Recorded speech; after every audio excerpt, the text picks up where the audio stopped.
Got it. All right, let's head back to about page 72, 73, and we were talking about acting.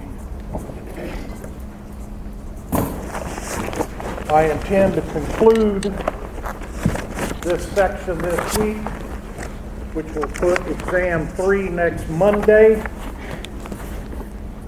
And the 4th and 5th exam, according to your syllabus, will be on the final exam day as prescribed by the university. Once we get done with playwriting, directing, and acting, I will turn to what we call the physical theater, begin talking about different kinds of stages, and then we will talk about scenic design, lighting design, costume design, and makeup. And that exam that is on that final exam day is not NOT, not comprehensive. It is simply a final test. And by the end of the semester, I will be also showing you a production of a stage play called Bus Stop on video or DVD. And that production of Bus Stop and our discussions thereof, and including the last sequence of information on the theater, different kinds of theater, scenic design, lighting design, costume design, as I just said, will actually be 2 short tests that will be given on that final exam day, and they are 2 totally separate grades. So you still have 3 more grades, 2 of which you will receive on that final exam day, and then of course exam number 3, covering playwriting, directing, and acting a week from today. And I'm sure that was clear as mud. But it's all on the syllabus, if you still know where it is.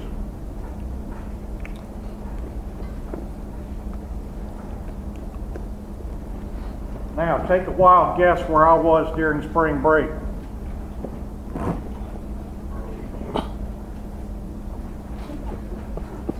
Take a look over my shoulder. Does it look different than the last time you saw it? I wish it was finished. But it's about 45% there. Wow. I've still got over 1,000 feet of molding to add to it. And the doors, yeah. I could do what I could do standing on the floor. I'm getting old. When you're here by yourself on top of a ladder trying to string that stuff, it's kind of ridiculous. But yeah, I've done a little carpentry work and a little bit of painting, and I still have at least 50% of the set to go, which is kind of ridiculous, but we'll get there. All right, when last we met, we were talking a little bit about acting, and I had asked you to define or to describe acting, and I gave you a description of it for those of you who were here on that Friday. A few of you decided to start your break a little early, but nonetheless I described it as the persuasive demonstration of how a character feels, thinks, or believes given what the character is doing in a given situation. Again, acting is the persuasive demonstration of how a character feels, thinks, or believes and what the character does in a given situation. I don't think you can define it, but you can certainly describe. And of course, what I said at that point was the key word there is persuasive. Actually, it's a 2-word phrase that's key. The persuasive demonstration. They've got to convince you that they are that character.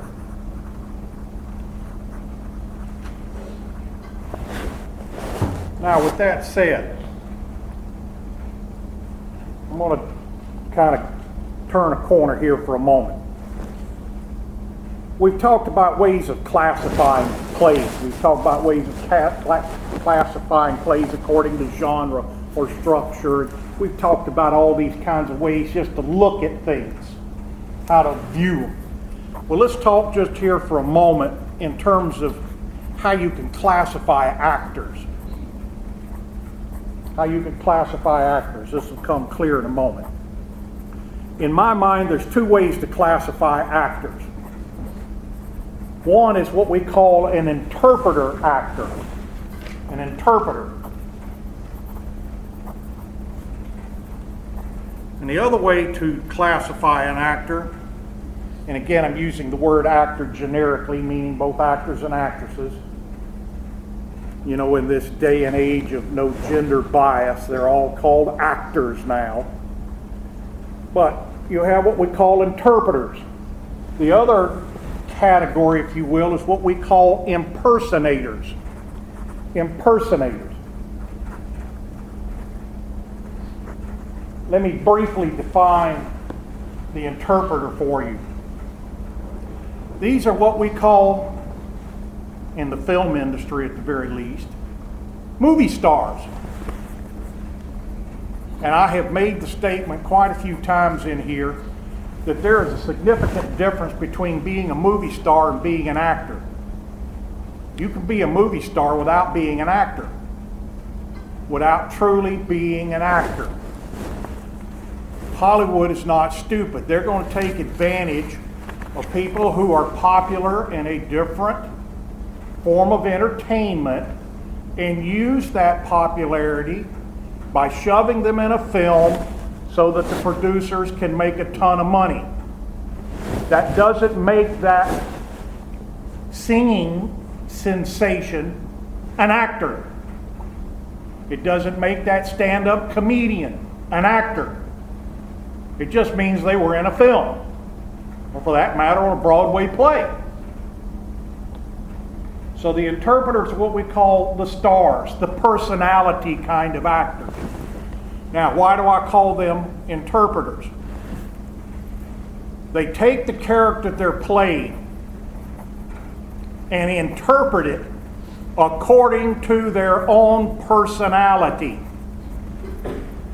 These are the kinds of actors who have established a kind of personality on the stage or screen that the American public has, for whatever reason, decided, oh, we like them doing these stupid little things, and we're going to go back and watch them do the same thing over and over and over and over again. These personality type actors whose performances always resemble their last performance. You can see them in 10 movies and they're playing basically the same character. The same person with the same kind of personality over and over and over. Now, just for kicks and giggles, can you name me somebody that might fit that category? Adam Sandler. Adam Sandler? Absolutely. Absolutely. Everything he does is exactly the same. What's the name of the guy that ruined The Grinch for me? Jim Carrey. Jim Carrey. There's you another one. And everything he does is exactly the same. He's just wearing different clothes.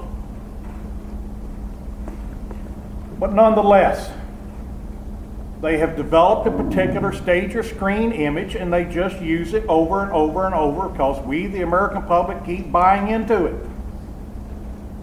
It doesn't make them an actor. Not if you go back to the description, the persuasive demonstration of how that character feels, thinks, or believes. Now, the impersonators. The impersonators, these are the actors who have the ability to lose their own identity behind that of the character. These are what we call character actors. They can play a wide variety of characters convincingly. But they have the ability to lose their own identity behind that of the character. And I'm not talking about necessarily through makeup, but by the alteration of their body, their voice, their physical movements, their outward characteristics. They seem to become the character they are playing. They can disguise their own personality.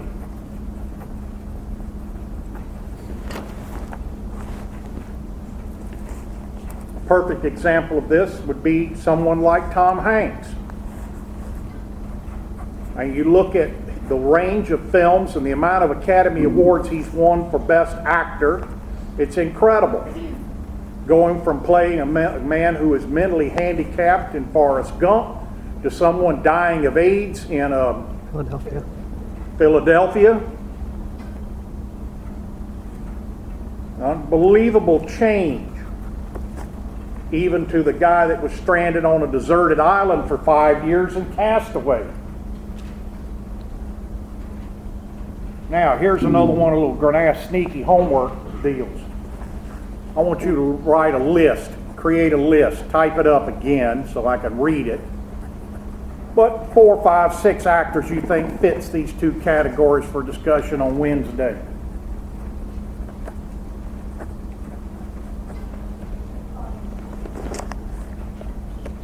But just according to these two descriptions I've given you, write down, type down 4 or 5 actors or actresses you think fits these two particular categories. You should come up with about 10 names. Again, that ought to take you about 5 minutes.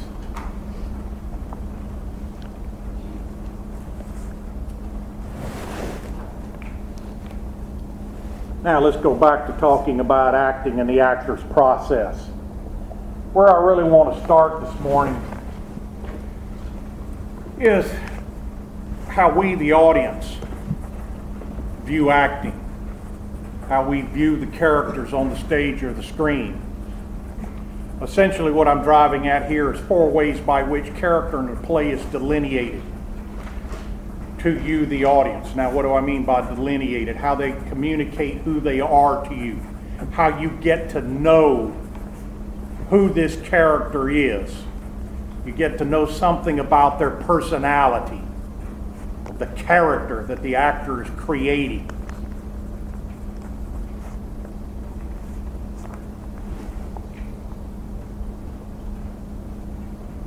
Does the name Leonard Nimoy come to, did anybody recognize the name Leonard Nimoy? Yeah. Only one of you? In the Star Trek movies and television show of the 60s, he played a character, I think they called him a Vulcan, but he had pointed ears, his character did. People would walk up to him in a restaurant and lift up his hair to check to see whether or not his ears were actually in real life pointed. He was so good at portraying that character that people thought that that's who he really was, and that's what he really was. Well, we've got to be a little more discerning in terms of how a character is clarified or expressed to us. And there's 4 ways by which we get to know the personality of the characters. First and foremost, by what they say. By what they say. Yes, I know you're not supposed to judge a book by its cover. I've had people make all kinds of assumptions about me in terms of the way that I speak, primarily because of my southern accent. The stereotype is if you've got a southern accent, you're dumb as dirt. Well, let me whip out my diplomas, which I've got a lot of them, that proves otherwise. But I don't speak like I'm an intellectual. But you learn by what the character says, how they express themselves, their word choices, their phrasing. Secondly, you discover things about a character by what they do. We've talked about this any number of times. Character is most often defined by that how they meet a crisis. When we were talking about directing, I brought up the name Tennessee Williams, a very fine American playwright in the 40s, 50s, 60s. He wrote a play called A Streetcar Named Desire. Marlon Brando made a very fine film version of this. Did it on Broadway many, many years ago. But Marlon Brando in Streetcar Named Desire plays a character by the name of Stanley Kowalski. The first time that we see this character on stage, he is coming home from work, where he works a shift in a factory. And on this particular day, when he comes in the door, just like he does every day, he comes in the front door of their apartment, he and his wife, walks by the refrigerator, grabs a beer, goes straight to his favorite chair, sits down, and turns on the radio to listen to music while his wife finishes up dinner. On this particular day, he comes home, goes by the refrigerator, only to discover that his sister-in-law has come to visit. He can't stand her. Anyway, he goes to his favorite chair and sits down, turns on the radio to listen to music, and discovers that his sister-in-law has changed the radio station. He stands up, throws the beer against the wall, snatches the cord out of the wall, throws the radio out the window into the back alley. All of a sudden, very quickly, you've discovered an awful lot about this man. So you discover things about the character by what they do. Third, by what one character says about another character. By what one character says about another character. In real life, we would call this gossip. But in exchanges of dialogue between characters about another character, you discover things about that character.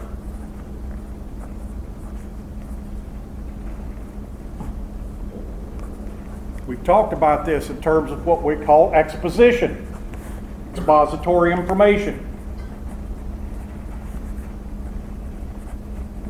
And then last but not least, by the character's appearance. And we've talked many times about costumes and how much information they convey about the person wearing them. Each of you costume yourselves every day. You call it clothing. But by their appearance. Yes, again, I know we're not supposed to judge the book by the cover, but human nature propels us to do it nonetheless. So by what the character says, what the character does, what other characters say about that character, and by their appearance. Now, when I first started all of this discussion about acting a week ago, I asked how many of you thought you could become an actor, and very few of you put up your hands. And I pointed out the fact that, and especially the author points this out in the first page or two of this chapter, about the fact that we all role play and that we play different parts every day. Right now I'm playing the role of a class professor. You're playing the role of a student. Later on today you're going to play different roles. Maybe at work I'll play a different role this afternoon when I'm in here framming and bamming on this thing behind me. And so on and so forth. We play different roles. But let me suggest this very strongly at this point. There's a difference between acting for the stage or screen and the acting that we do in day-to-day life. There is a significant difference. If nothing else, acting on the stage doesn't have any real-life consequences. The roles that you play during the course of your daily lives has some significance. But what I want to talk about for a few moments now is what an individual must have within themselves to attempt to become a professional actor. What you must have within yourself to start with to attempt to become a professional actor. And I broached this vaguely one day when I was talking about the difference between technique and talent. You know, in the sense that you can teach technique, but you can't teach talent. And there's a certain amount of talent and certain characteristics that you must have within yourself to attempt to become a professional actor. That cell phone laying in your lap day after day after day is beginning to drive me nuts. I know you missed my sermon about cell phones on the first day of class, but I'm not even supposed to see them. So I would appreciate it if you put that thing away so that you're paying attention to me, not what's popping up on that thing. I had it out to record you. I would rather, no, we don't record. Record it in writing in your notes. Anyway, what an individual must have to become an actor. And this kind of lends itself a little bit to that homework assignment in terms of interpreters and impersonators. But the first thing that an individual must have to attempt to become an actor, I'm not even sure there's such a word, but the word that I'm going to use is adaptability. You've got to have adaptability. Now, what does this mean? This means the ability to change oneself physically and vocally to fit the character, to fit the role they're playing. The ability to change oneself both physically and vocally to fit the character. I mentioned Tom Hanks a moment ago. Have any of you seen a movie he made about 10 or so years ago, maybe a little longer, called Castaway, where he works for one of the like UPS, but Federal Express. FedEx, yes, Federal Express, FedEx. And the plane that he's on crashes, and he's the sole survivor on a deserted island before he is finally rescued 5 years later. Have any of you seen this thing? Nobody? You have? You okay, good. It's not a well-written script, but his performance is amazing. Because at the beginning of this film, Tom Hanks is 6'2", probably weighs 190 pounds.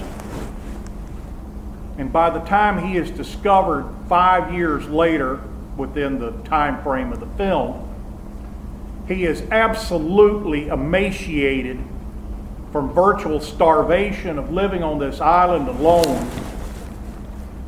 And in fact, in real life, Tom Hanks lost about 60 pounds over the course of the filming of this movie so that he could adapt to what the character would look like after 5 years of barely surviving day to day. Now, yes, he lost that amount of weight under a doctor's supervision so that he wouldn't injure himself by, starving himself to death. But look at the adaptability. It wouldn't make sense for him to be rescued 5 years later, starving to death, and still be, nearly 200 pounds of weight. Wouldn't make any sense. And this is an extreme example of that adaptability. But last fall when I was talking about this, we were approaching Halloween. And I guarantee you, if you walked into a Walmart in late October and went down the aisle where they've got the children's costumes, and you found one of those rubber masks with the face of Quasimodo on it. Who was Quasimodo? The Hunchback. Hunchback of Notre Dame. You put that mask on your face, what's the first thing you're going to do? Hunch. You're going to hunch over. You're going to change your voice. Ring the bell! Ring the bell! You're going to adapt yourself physically and vocally to the character. You go down the aisle a little more and you find, Dracula's cape. You're going to start whipping that thing around. Good evening. I want to drink your blood. All of a sudden now you have physically and vocally adapted to the character. An interpreter would interpret the character according to their own personality instead of adapting to the way the character's written in the script. Adaptability. You have to have, as an actor, expressive movement and an expressive voice to communicate the character. A second thing that an individual must have to become a professional actor, and that's a good imagination. A good imagination.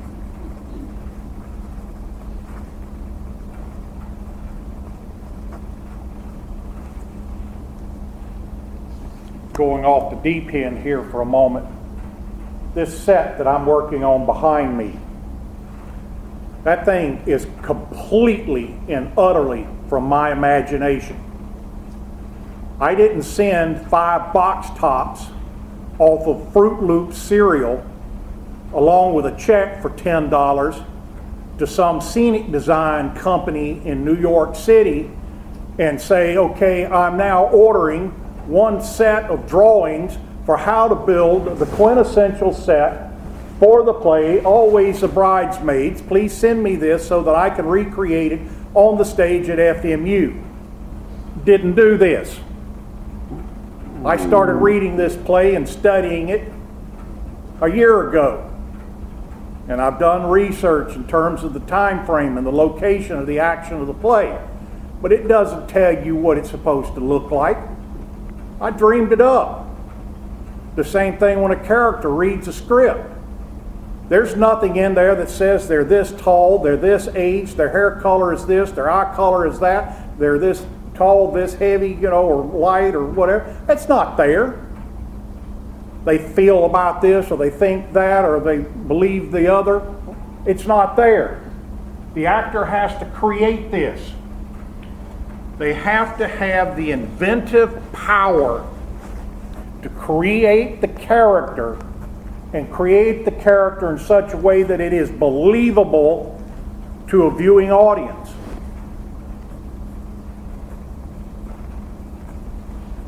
Have to have the inventive power to create belief. And this has to do with the individual actor's understanding of the human condition, understanding why people do what they do, being able to imagine themselves as this character and imagine themselves in this situation. Because again, you got to understand, an actor playing a part may never have experienced what the character is experiencing.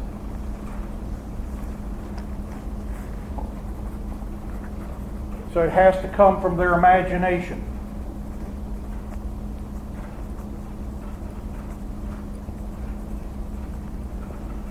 A third thing, what we call stage presence. Stage presence. Now, I'm not talking about a Christmas present. I'm talking about presence. P-R-E-S-E-N-C-E. Stage presence. This has to do with a certain level of personal magnetism, charisma. There must be something about this actor's personality, their real life personality at this point, that people are naturally drawn to. They command attention. When they walk on stage or appear on screen, people are naturally drawn to them.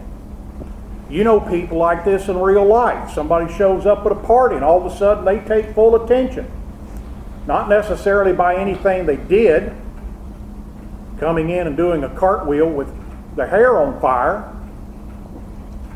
but there's certain people that people are just naturally drawn to. They've got a certain level of charisma. If you want to be an actor, you've got to have this intangible quality about you as well. Personal magnetism, stage presence, a level of poise. They make a strong impact on the audience. And again, I'm not talking about simply personal appearance or their physique, but there's something that draws people to them.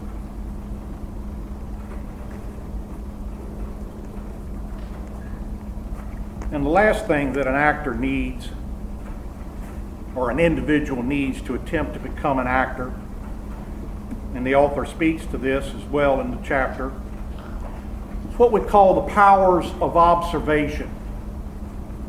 The powers of observation.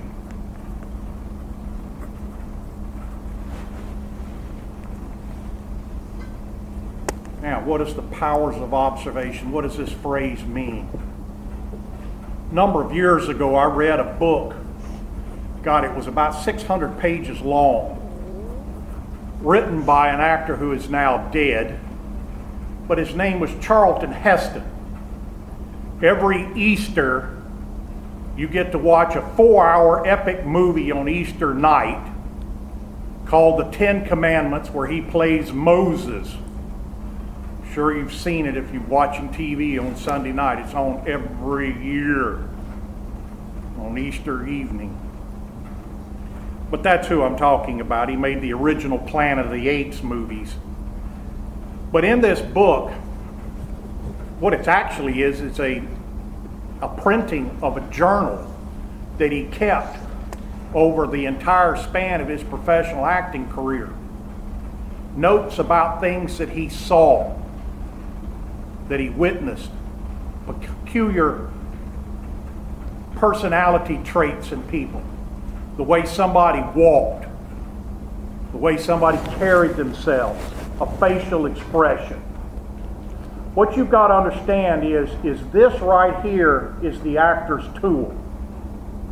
A carpenter has a hammer, a musician has a trumpet or a guitar or a set of drums. But this right here is the actor's tool, everything from the top of their head to the bottom of their feet. And remember, a moment ago I talked about the actors may have to play situations and play characters of people that they've never experienced. And all actors keep a mental file of everything that they witness and that they see. Even in our acting classes here, we will send students out to observe people in the cafeteria or walking across campus or over at the breezeway where the vending machines are, looking for interesting ways of people moving and standing and walking. And then ask them to file that away in their little minds and then recreate that in class as if they're a character. You're all aware of the actor Jack Nicholson. Crazy guy. He's getting on up there in years. Back in the 1970s, he did a play called One Flew Over the Cuckoo's Nest. I've done the stage version of it, was in the stage version of it in the 70s. In this movie, One Flew Over the Cuckoo's Nest, he plays a guy who is just a hellraiser. I mean, he just is constantly getting in trouble with the law. Been in and out of jail, in and out of jail, in and out of jail. Finally, a judge decides that this guy is not just a criminal, but he's a sociopath. And instead of sending him to jail, sends him to a mental hospital where he is confined for a period of time. Well, Jack Nicholson's never been in a mental hospital. He doesn't know what's going on in there. And I read an article in a magazine about the way that he went about researching this character to play on screen. He had himself committed to a Boston mental hospital for a month under an assumed name so that he could go in and watch what went on day to day in this mental hospital, in this facility, for a month. 28 straight days he stayed there. And I remember reading in this article things that he observed that he was able then to take and use playing the character in the film. And one of the things that struck me was him talking about being in what they call the day room, which is an area where patients can play cards or checkers or watch television or read a magazine. And he talked about watching a man reaching into an ashtray, eating cigarette butts out of it like you and I would eat pieces of candy. And he talked about what an impression that made on him, watching this guy eating these stinking cigarette butts. But this is what an actor does. The powers of observation. They watch. They're constantly aware of what's going on around them. And they're filing all of this away. Oddly enough, I did a show a number of years ago called The Dearly Departed. And it takes place in a funeral home, of all places. And it's really pretty funny watching the family, fighting over the way the funeral was going to be held and who was going to get the money out of the will and all of this stuff. And I remember when I was doing it, it all of a sudden dawned on me that everything in that play I had experienced a few years before when my wife's grandmother died. Now, my wife and I, at the time her grandmother passed, had only been married a year or two. I didn't really know all of her extended family and so forth. So to make the short story long here, I took on the role of being the greeter. So I stood at the door, with the funeral parlor, and the old lady stretched out down at the other end. And I would greet people. Oh, how are you? Thank you for coming. Oh, please sign the guest book. Oh, by all means, go on in and go look at the old goat, which I don't understand. Why do people go and gawk at a dead body and go, oh, doesn't she look so good? Hell no, she's dead. But that's what people do. Well, anyway, time passed during the setting up, as we call it in the South, and this old lady's two sisters from another state showed up. And they got their canes and their walkers, and I greeted them. Oh, how are you? So nice. I'm glad you were healthy enough to be able to come. And then they saw her. They saw the old lady at the other end of the room. These two old ladies, they cast aside their walkers, and they went running. Oh, Lordy! To the other end where this old lady was stretched out. And I'm sitting here watching this, going, oh my God, if I ever have to stage a funeral scene, this is great comedic action. Well, darn. A couple of 3 or 4 years later, I'm doing a play that takes place in a funeral home, and guess where my research material came from? My wife's grandmother's burial. And my wife was sitting there looking at me during one of the performances going, you stole that. I said, you damn right I did. But this is what we're talking about in terms of the powers of observation. You're absorbing the world around you for potential use as a character in a performance or in a play or a film. The ability to observe real life situations and translate them to the stage.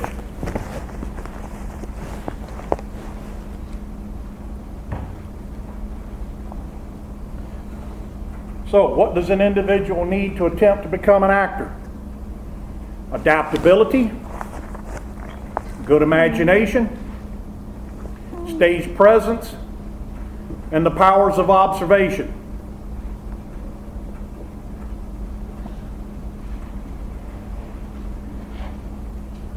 Now, moving forward a little bit. You got them? All right, moving forward a little bit. All right, now, what does an actor do in performance? What are they doing in performance? What's going on inside of the actor during performance?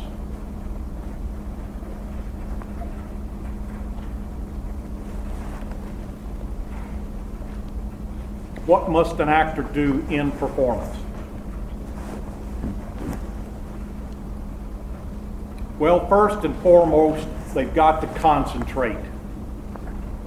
They've got to concentrate.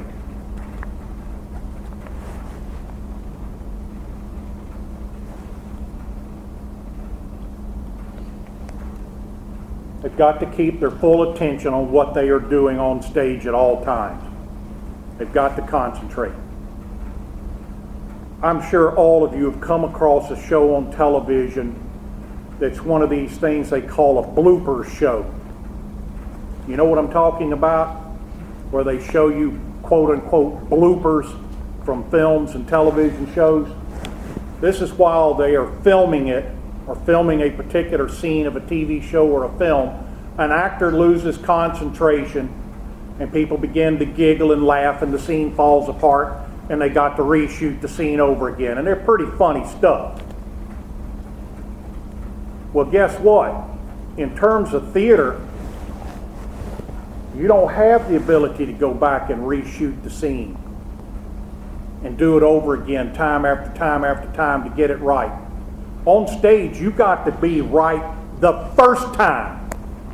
You can't turn around to the audience and go, time out, we screwed that scene up, we're going to do it again for you, so just bear with us, we're going to back up and replay it. No! So concentration is of utmost importance in terms of live stage performances. Otherwise, the actor is guilty of what we call breaking character. Breaking character.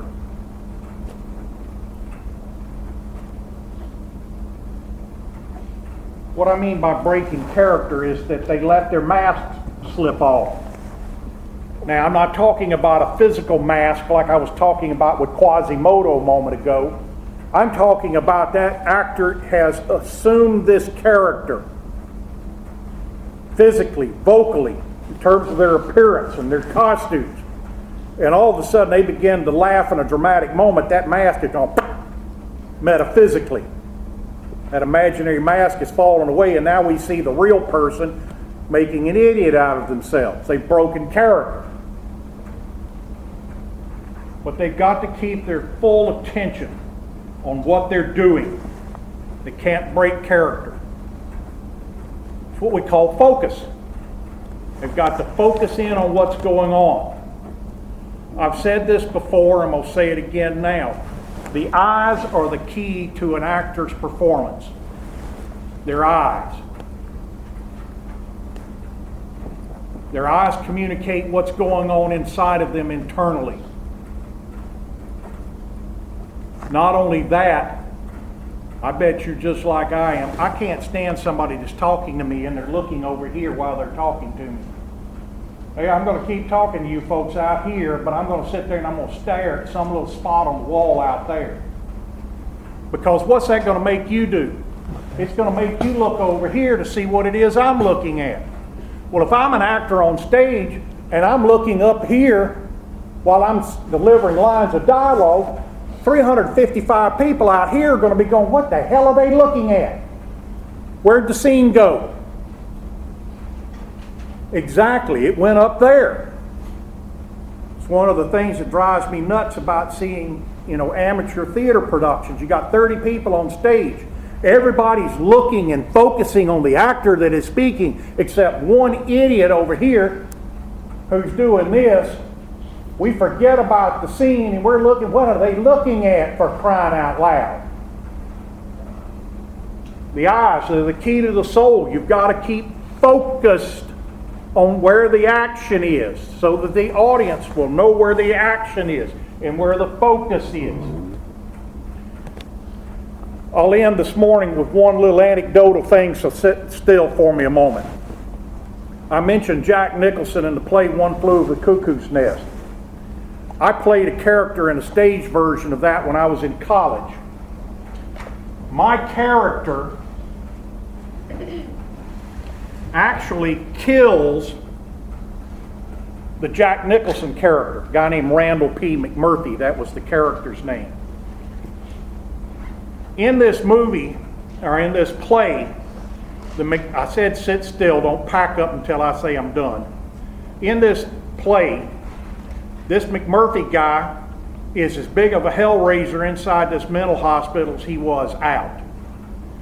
Finally, a nurse who just hates his guts convinces the head doctor that they need to do something with him to control him. So they do what is called a frontal lobotomy.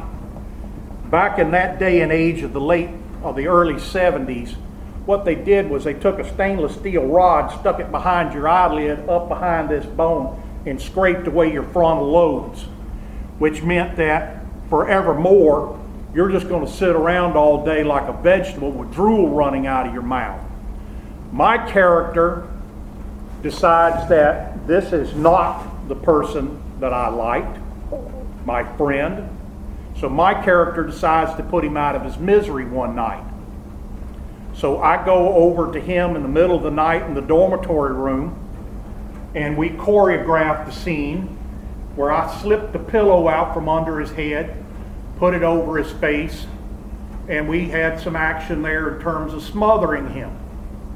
And I pulled the pillow out one night, and I did the smothering routine, and he would kind of writhe around, and then it would subdue, and he was dead. And then I literally escaped from the mental hospital. On one particular night, I slipped that pillow out, and literally his bed was as close as I am to these seats right here. Literally, we were that close, that intimate of a theater. And there were 3 or 4 young ladies sitting there, and I start my smothering routine. And they're going, oh my God, and they're sliding back in their seats, and I'm going, hell, I am great tonight. Woo, look at the way they're reacting. Woo, let me. And all of a sudden, in the midst of all this, I hear this voice going, stop, stop, you're killing me. And I went, oh my God. I forgot what I was doing. I lost my concentration. And I darn nearly smothered the guy. We got backstage after the show, and he was like, "Ugh." But this is what I'm talking about. You cannot let something distract you. In that case, it could have been daggum fatal. But nonetheless, you've got to maintain your concentration. I'll end there and pick up on Wednesday. Don't forget your little short homework assignment for me.